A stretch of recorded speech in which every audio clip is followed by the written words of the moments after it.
On October 23rd, we received news that Darktide would be receiving a new class, as well as a new major update in the near future. And because of Fatshark rescheduling the release date for that trailer for the new class from the 11th to the 18th, I have had time to put together a little video covering the classes I think would be the most interesting, and also that I think are the most likely to be added. And in this video, I will be explaining why I think they are probably going to be added from an in-game story and lore perspective, and also the basics of how I would prefer them to perform. Disclaimer, I am not a game dev, and have no connection to or relationship with Fatshark or Games Workshop. This is pure, good old-fashioned fan speculation. With that out of the way, ladies and gentlemen, into the video! The obvious, and probably the most sought-after class, is an Adeptus Mechanicus character of some kind. Now, there are two options here, and I will go over the pros and cons to each. The first option being a low-level engine seer or tech adept, which for the Adeptus Mechanicus are low-level tech priests sworn to the service of the machine god. They perform the rites of maintenance upon the machines of the Imperium, and they ever seek to acquire knowledge and protect it from the ignorant and undeserving, or worse, the heretics. This can, of course, mean that they occasionally go into direct combat themselves, wielding an omniscient axe and some sort of ranged weapon, such as an arc rifle, a Neovolkite pistol, or any number of possible plasma weapons. They also tend to have a few mechadendrites, which are mechanical limbs, or in some cases tentacles, that can be used in a number of new and exciting ways to rend or batter the enemies of the Omnissiah. As with the other class in this video, one of the major considerations for recommendation was aesthetics, because I kind of feel that outside the Arbites, the rejects look rather similar, and I think a member of the AdMech would be extremely welcome, as their color palette clashes pretty heavily with the dull browns and greens of the rest of the game, being the red robes with white king of the priesthood of Mars. And the chrome, brass, or gunmetal of their argmetics would provide some much-needed contrast to everyone else's, like, dark stuff. Not to mention, look at this man! Behold how fucking cool he is, and despair, for thou shalt never have such immaculate drip. Unless Fatshark adds them to the game, of course. Now, how to implement this in an actual game from a gameplay perspective? Well, for that, ladies and gentlemen, I would suggest we look at the excellent Owlcat Games production Rogue Trader. Now, this can depend on how you build him out, but I usually set my Pascal up as a partial buffer / affliction specialist. However, today we are mostly going to be looking at his actual character / origin skills and abilities, especially forged for a purpose, which gives the player the ability to choose one of 3 augments: subskin armor, which grants you extra armor, locomotion system, makes you go faster, and analytic system makes you smarterer. Now, in Darktide, I would use these as auras, and here is how. Subskin armor grants your character and allied characters extra toughness and toughness regen. Locomotion system would grant extra movement speed and 1 extra dodge for the whole team while in coherency. Analytic systems would grant a flat plus 10% crit chance and damage for the tech priests and varlets in their vicinity. For abilities, I would give them a lot of support abilities. For starters, a modified version of Machine Sphere Communion that would give range and melee weapons a boosted damage and armor penetration, while debuffing the damage dealt by enemies for a short period of time. This would need to take a while to regen, but it would come in really handy at a higher level where you really need to pump damage hard. My second pick is a Medicae Mechadendrite. Basically, I would see this as the, oh god, the Ogren is down, gotta poke him to get him up before the Chaos spawn and the 2 captains eat me. Basically, it's an instant revive with full health ability that, while it would be useful, it still wouldn't be completely overpowered, because if you are in a really bad situation, you will probably still lose anyway, but it would be enough to give you a second win clutch in the absurdity of late-tier Havocs and high-intensity Oryx. This is one that would scale in usefulness and probably wouldn't be as useful in low-tier missions because of the fact that most of the time you can just walk over and res people without too much trouble. However, I can definitely see a usage case being made for it in late tier. Lastly, for abilities, a conversion field of some kind, because more options to deal with the ranged hell would be really nice. A conversion field is basically a mini void shield. Think what the captains use in this game on assassination missions. I would prefer if ours was weaker than theirs, but was able to cover multiple characters at once, and before someone says that it would make the Psyker shield redundant, it would be, in an ideal situation, something that wouldn't have toughness regen or the ability to sap people. Basically, activate it to get worn down by incoming damage, and then have it explode in a flashbang like the special attack on the Shock Maul and Suppression Shield. For blitzes, I would say a Tesla grenade would work pretty well. Now, this wouldn't function like the shock mine of the Arbites. Instead of a slow electrical discharge over several seconds, it would be more like a mini lightning bolt. Fast, powerful, but it would not have the staying power, and it would be fairly limited in use because, you have to go and find them. And grenades are not that plentiful unless you're running, a busted veteran build. A drill mechadendrite or tentacle mechadendrite stab would be really nice as well. This is pretty self-explanatory for a blitz because basically a rechargeable instant kill up to crusher-sized enemies would be awesome. Now, it would be melee only, but it would be very handy in situations where you just need to get that crusher or that bulwark or that mauler off of you instantly. This is something that I would like to see a lot. Now, for a more ranged flavored ability, an Archaeotech shoulder-mounted Inferno or Plasma Pistol would be perfect. It'd be a short-range blast weapon that could insta-clear hordes in the immediate area of the Tech Priest while doing fairly decent damage to anything else. To reiterate on the weapons front, the Omniscient Power Axe is basically a power halberd, and thus could function similarly to the halberd we see in Vermintide 2, but hopefully with a less shitty attack pattern. As for other melee weapons, transonic blades would be very cool. They are blades that use vibrations created by sound waves to cut through even carapace armor with ease. Considering the crusher in the room, I can see that being extremely useful. An arc maul, which if implemented properly could work similarly to the crusher or Ogren power maul, but not shit preferably, would be really cool. Give it 2 marks like the Arbites Maul and Shield, and you've got one for Howard Clear and the other for Strike Downs, which would be more special focused.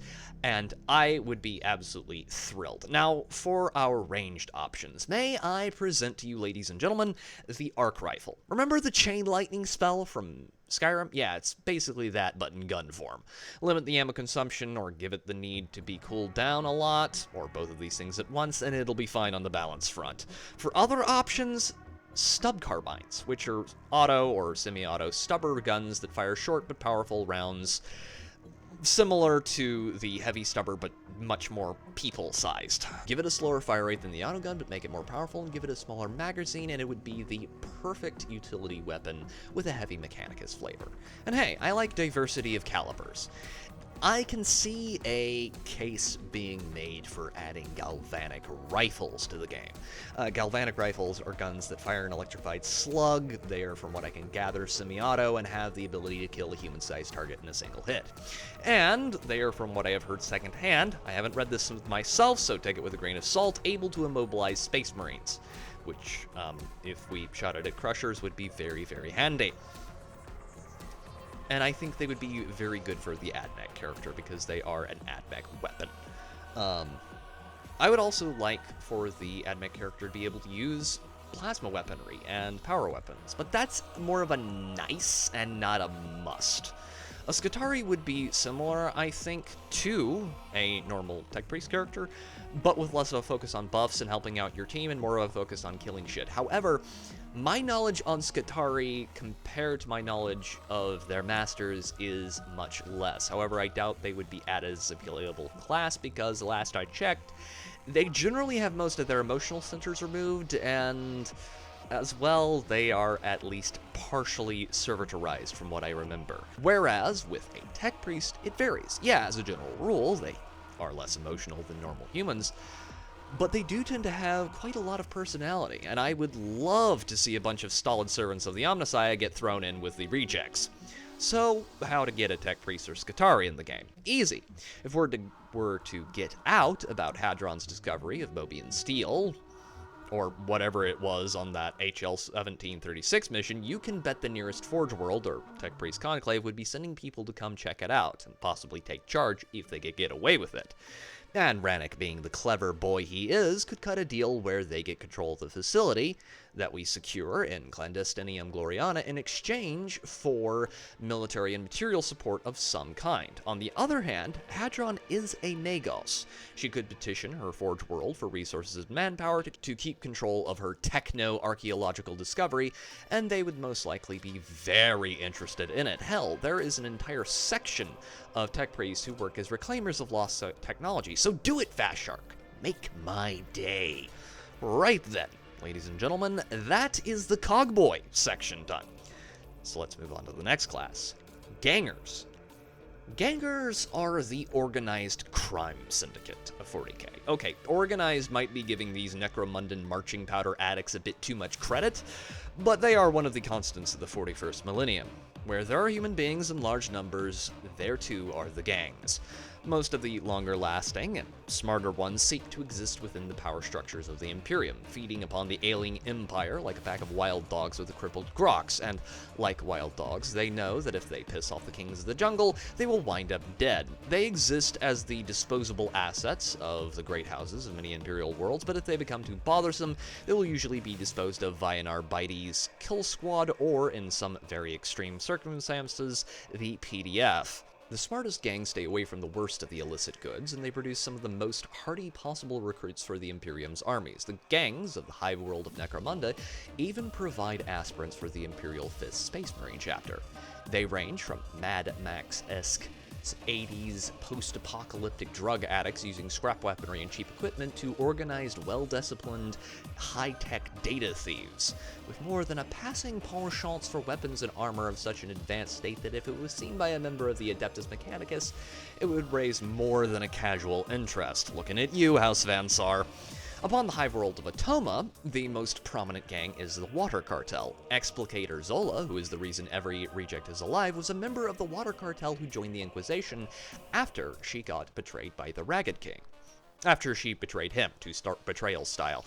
At some point after the arrival of the heretic Sun Tertian, the Ragged King is assassinated and the Water Cartel falls apart, some joining the cult and others devolving into internecine conflicts, as well as fighting the cultists and the Mobians, which means their motivations for working alongside the Inquisition are quite clear. If a splinter faction were to decide that they wish to prove themselves useful to the Imperium and help in the uprising, in the hopes that they might expect a favored status from the Imperium and the nobles of Atoma in the post-war setting. From an aesthetic standpoint, gangers are fond of loud and outlandish clothing and armor that make the "don't poke me, I bite or I'm poisonous" statement to all and sundry. They accentuate their physical appearance to appear as physically imposing or threatening as possible. If they are added to the game, then expect brightly colored outlandish hairstyles and armor, and weapons with more colors than a Jackson Pollock painting. Think what would happen if you combined the most outlandish Mad Max punk rock style aesthetics with the glories of like 1980s hair metal style hairstyles, and you have a rough idea of what you would be seeing with the gangers on an aesthetic standpoint. And thus, let's talk about actual gameplay potential, shall we? The obvious choice for this class is dual wielding of weapons. Dual axes, hell, just cannibalize the Rager's attack patterns and you've got it. There, go, boom, perfect. Easy sell there, Fatshark. Dual daggers, and of course, dual revolvers. Mix this with a very fast frontline playstyle, and the Ganger would be a very, very fun glass cannon rogue style class. The ability to get in and out of trouble rapidly would be key, but I'll get more into that later. Another option in the weapons front is melee and ranged combo weaponry. Now, we already have several weapon types that combine melee and range. The one I think is the best example is the Ogren Grenadier Gauntlet that has the usual melee attacks, but when aimed down sights, has the ability to fire a projectile that, you know, goes off and explodes. In the case of a Ganger, I would like to see the ability to carry a pistol and blade combo, like a sword and stub auto pistol or a dagger and las pistol. Another thing that would be cool is a dual ranged option auto pistol or auto stub pistols would be really cool. However, outside of that, another variant of shotgun wouldn't go amiss. Maybe something similar to the Spaz 12 looking one from Rogue Trader, and a man-sized Ripper auto gun wouldn't go awry. Whatever they add should look and feel scrappy and kind of cast off. Now, on to auras. Firstly, a chance for special enemies killed by yourself or allies to drop stims would be great. The current stim economy is a bit stingy, which oftentimes leads to people not using them at all because you're always saving up for that really bad fight and don't want to waste them if you absolutely don't have to. And I think this would fit thematically well with a ganger. Another option is a bonus to attack speed for everyone. Yourself and party members. This is pretty self-explanatory, and I think it would be very handy depending on your strike team's composition. Lastly, for auras, a cache opening ability. The monsters in Darktide often break out of the walls, so my idea is to add something similar to each map that can only be opened by a ganger with, say, a shaped charge. This would give you no stat bonuses, but it would give you a place mid-mission that you could restock ammo and health completely, and it would have a ton of diamantine and plasteel. Basically, the room before the final boss fight in the Orthus offensive, but it can only be accessed by running this particular aura. For special abilities, the obvious choice is a stim that gives you Berserker mode for a short period of time. A major bonus to melee damage and attack speed with higher crit damage would be really nice in those, oh god, there's 50 crushers and 4 captains and a chaos spawn moment. Another option is the ability to, via a stim, instantly heal to full for a short period of time, but then you take double damage from all sources for the next insert time here. This would encourage the glass cannon playstyle a lot more, and I think it would work really well for this class. Lastly, an augmetic piston arm that can punch an enemy and deal a good bit of damage while projecting a small shockwave. You could have variants of this that apply shock or bleeding, and I think it would be very useful. For blitzes, my first pick would be a gas grenade that slows and poisons enemies that pass through it. You could increase the quantity you could carry, but decrease cloud size and damage. Secondly, and this may tick some people off, but a grappling hook. This would allow you to grab enemies and pull yourself to them and reach those ledges and catwalks where the gunners and reapers love to shoot from with impunity. Would it take a lot of work to implement properly? Yes. But I think it would be doable, and if worst comes to worse, you could make it like the one in Space Marine 2 and make it where you can only grapple specialist-sized enemies or bigger. And lastly, ladies and gentlemen, for the blitzes, a Weber. Now, I have debated this with a member of the chat before, but as far as usage case goes, you could get two options. One that can cover a whole horde of groaners and slow anything larger, or a single target option that can anchor anything up to a chaos spawn. Notice I said anchor and not immobilize. They can still attack you, but they will be held in place for a period of time. You would still need to get up close and personable to kill it, or sit back at range and fill it full of bolter shells, but it would be a great boon to a hit-and-run dual-wielding rogue or barbarian-like character like the Ganger, I think. And that is all I've got for this video, ladies and gentlemen.